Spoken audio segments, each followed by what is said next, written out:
anune.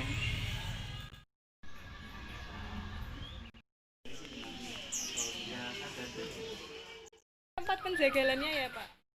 Kandangnya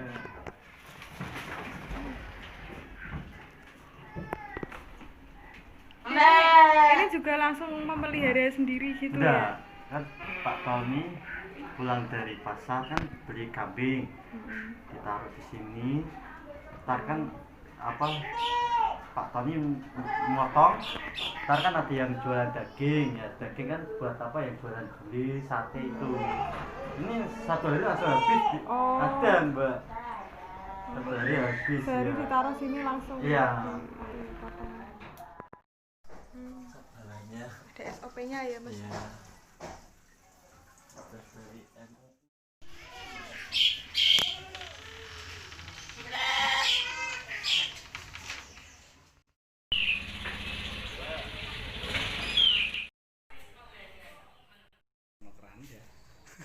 Tidak salah cucu, jadi dari kakek saya dijaga di kampung Bustaman ini, terus bapak saya, terus saya, jadi turun-temurun saya ini Generasi ketiga. iya, mungkin yang lalu-lalu enggak, saya juga enggak dengar, cuman dari Mbah Yai Bustam itu ceritanya ini kan kampung ini beliau yang istilahnya beliau tempat tinggal di sini, otomatis kan pendatang kayak kiai besar ya, terus ada murid datang gitu. Bustaman itu Turunnya itu ya seperti ceritanya apa kan gitu? ceritanya dulu itu Pak Lurahnya Mbah Marjuki itu lurah dari awal pertama itu Mbah Marjuki itu karena posisinya Bustaman ini kan dekat Pasar Johar. Nah, terus Mbah Marjuki ini punya ide ceritanya loh untuk pemotongan kambing lurah dulu yang pertama itu Mbah Marjuki ceritanya. Terus di situ ada kakek saya, ada Mbah, kalau salah Mbah Teng, terus ada Mbah Dulgoni. Itu akhirnya pada belanja kambing. Nah, zaman dulu ceritanya itu kambing itu enggak dinaikkan mobil. Ceritanya tuh kalau bahasa Jawanya itu dituntun itu apa? Iya, giring Digiring ya Pak ya? Digiring.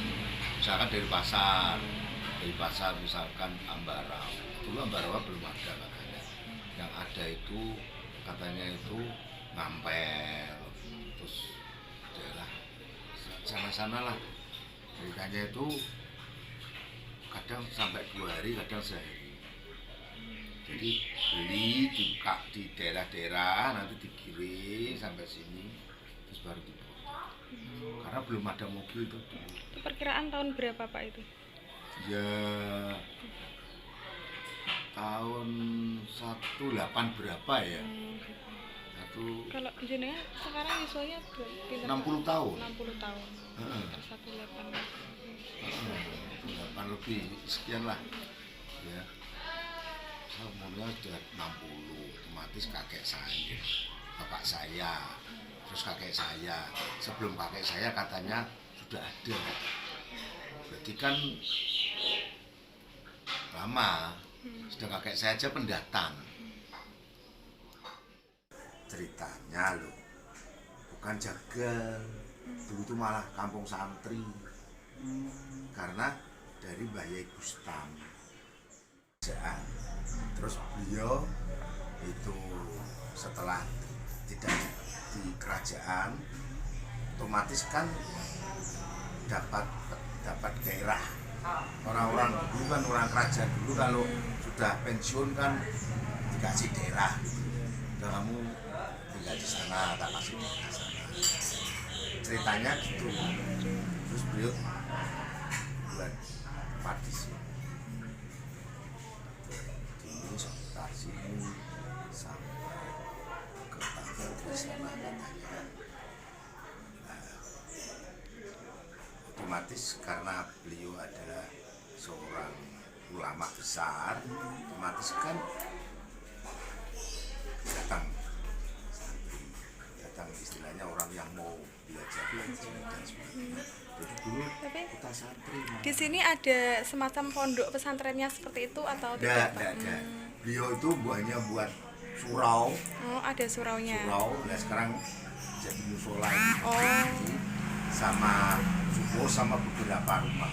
Tapi Bagus Tampi itu punya keturunan dianya termasuk Raden Saleh, pelukis terkenal India itu. Nah itu turunannya Bagus Tampi. Raden Saleh pernah dengar nggak? Nah, tuh Raden Saleh itu terkenal saat dunia itu. Nah itu cucunya termasuk cicitnya Bagus Tampi. Tapi itu sudah generasi lebih jauh ya? Ya, lebih jauh sebelum ada jaga. Terus otomatis kan ada pendatang-pendatang ya. Nah itu ceritanya. Nah, terus dimulai dari Mbah Yai, Mbah Lurah gitu. Itulah karena beliau melihat Lurah otomatis kan istilahnya SDM-nya lebih dari yang lainnya ya. Mungkin karena dekat dari pasar jual, terus dia istilahnya kalau ada yang minat motong kambing untuk dijual di pasar jual, mungkin nawarkan gitu ya. Sedang setelah itu beliaunya sendiri juga ikut jadi pemotong kambing. Tapi di sini dikenal dengan kampung jagal semacam itu atau bukan Pak? Iya, Kampung dulu Bustam atau jaganya kampung? banyak, turunan banyak sekali. Generasi saya aja jaganya 13. Waktu saya dari pertama pegang kambing setelah bapak saya itu jumlahnya dulu aja 13. Terus kemungkinan keadaan ya ada mayoritas itu turunannya nggak ada yang nerusin, akhirnya berhenti, nggak berlanjut lah, istilahnya keluarga itu nggak berlanjut ke jadi jaga. Tapi bapaknya, kakeknya mantan jaga banyak. Kalau sekarang Cuma tinggal 4 termasuk jenengan. ya masih keturunan ya, masih turun temurun dari bapak, dari kakek ke bapak ke saya itu saya sama Pak Yusuf. Memang kalau jagal gitu nggak boleh sembarangan orang ya? Enggak sembarangan. Makanya waktu di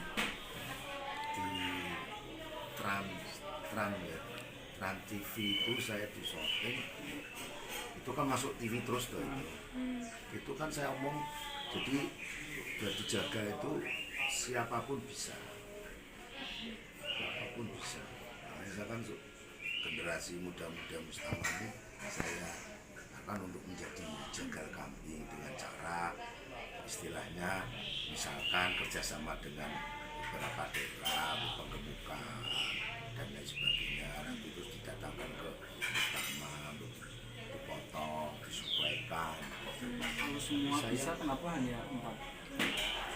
Nggak pada mau. Sebetulnya mudah tapi nggak pada mau. Tapi 4 itu masih ikatan keluarga begitu Pak? Nggak. Beda ini ya Pak ya? Ya beda keluarga tempat turunannya gitu ya? beda-beda ya.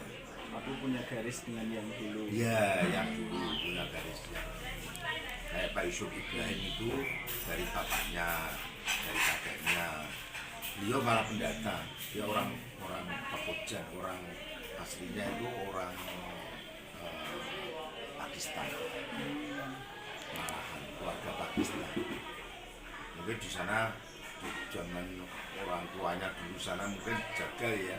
Terus beliau datang ke sini di Indonesia. Terus gimana saya nggak tahu ceritanya, yang jelas keluarga itu terus jadi jagal gitu turun temurun. Kayak Yusuf Ibrahim di kambing terus dipotong, dagingnya dijual diantar tempat-tempat dalam pengaruh sate saya sini. Nah sebelah itu khusus sate-sate, ada kan rumahku sebelah itu kan dari orang-orang Kudus itu jualan sate yang di malam kalau malam. Sate enggak yang bertempat kayak di Mataram. Kan ada jual sate Pak Man, Pak ini. Nah, itu ambilnya jadi tempat kita. Tapi kebanyakan memberi namanya itu sate Bustam Pak atau bukan? Sate Bustam. Mayoritas pakai Mayoritas, ya. nama sate Guli Bustama. Itu bukan apa-apa, tapi karena beliaunya itu mengambil daging dari Dagingnya kita. terus. Nah, terus dia pakai nama Bustama gitu loh. Gitu. Tidurnya sebelah sana. Ada sendiri, tidurnya sendiri. Sini tuh gini Mbak, Mas, SDM-nya kurang, tempatnya juga kurang memadai, karena ada di tengah lingkup kampung atau lingkup kampung yang sudah padat, tengah kota. Kita mengembangkan nggak bisa. Seperti saya mengembangkan mau jual kambing untuk Idul Kurban, nggak ada lahannya. Untuk penggemukan, misalkan kita itu ingin ternak, ya ternak kambing, nggak ada lahannya. Kambing itu SDM kita dulu itu sebelum ada penggemukan ya, belum ada ternak penggemukan yang tanpa makan dengan tumbuh-tumbuhan. Sekarang kan tidak makan dengan tumbuh-tumbuhan ya, ngasihnya makan konsentrat, terus itu ampas tahu dan lain sebagainya ya. Jadi tidak melulu harus godong-godongan, kan enggak gitu, enggak perlu daun-daunan. Nah itu kita itu yang kalah di situ. Sayang SDM yang begitu, pokoknya gini ya, wis gini aja cukup gitu loh. Nah itu lain kalau tempatnya memungkinkan ya, tempatnya memungkinkan di tempat lahan yang luas, mungkin mereka berkembang, ini satu kampung ini berkembang karena kita tidak bisa mengembangkan. Sekitar Ada satu ya Mas Masuk, Iqbal, saya, 1, 2, 3, 4, 5, 6, ada 7. hanya 7 ya Ya, pengelolaan gulai. yang asli. Tapi kalau Semarang itu puluhan. Gulai Bustaman. Ciri khas tuh gulai Bustaman. Rasanya enggak beda. Enggak kayak gulai Semarang, enggak kayak gulai Solo. Ada ciri khas. Itu yang membedakan itu apa Pak? Apa itu? Yang membedakan apa santannya atau apanya gitu Pak? Kan nggak pakai santan. Nggak pakai santan ya. Ya, kalau gulai Solo, gulai Semarang asli itu kan pakai santan. Jadi kalau orang-orang yang jualan gulai terus ada embel-embel Gustamannya berarti nggak ada Nggak pakai santannya. santan. Oh begitu. Ini kan rumahnya termasuk kampung Bustaman juga sih loh. Nah, kaki sepuluh nabur. Itu bebul. Oh gitu. Kita nggak pakai pisau, nggak pakai.